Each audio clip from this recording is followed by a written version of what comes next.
ஜெய் ஸ்ரீராம் சொல்லுங்க. அச்சோ மத கலவரமா? அச்சோ அடித்து கொள்றாளா கலவரத்தில்? அச்சோ என்னது பெண்களை ரேப் பண்ணி கொள்றாளா?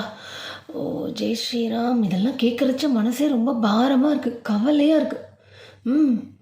என்ன அநியாயமாக இருக்குது இதெல்லாம். எந்த நாட்டில் இப்படி இந்த அக்கிரமம் நடக்கிறது சொல்லுங்க.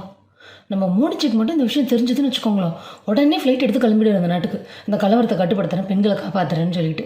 எந்த நாட்டில் அப்படி நடக்கிறது? ஓ இந்தியாவில் தான் நடக்கிறதா? ஓ மணிப்பூர். ஆமாம் ஆமாம் ஆமாம் ஆமாம். ஓ இந்த மணிப்பூரில் நடக்கிற கலவரத்தை பற்றி பேசுகிறதுக்காக தான் நாடாளுமன்றத்துக்கு வாங்கும் அப்படின்னு சொல்லிட்டு ராகுல் காந்தி கூப்பிட்றாரா? ஆமாம்மா, நாடாளுமன்றத்துக்கு போகணும் தான். பெண்களுக்கு ஏற்பட்ட பாதிப்பு, அதுவும் இந்திய பெண்களுக்கு ஏற்பட்ட பாதிப்புனா, அதாவது மதத்துக்கு ஒரு பிரச்சனை, பகவானுக்கு ஒரு பிரச்சனை அப்படின்னா நம்ம மோடிஜி நாடாளுமன்றத்துக்கு வந்து பேசுவார். அட்லீஸ்ட் பாரத மாதாவுக்கு ஒரு பிரச்சனைனா கூட நம்ம மோடிஜி நாடாளுமன்றம் வந்துடுவார். பட் இந்திய பெண்களுக்கு ஒரு பிரச்சனைனா, குறைந்தபட்சம் பசுமாட்டுக்கு ஏதாவது பிரச்சனைனா கூட மோடிஜி உடனே வந்துடுவார்.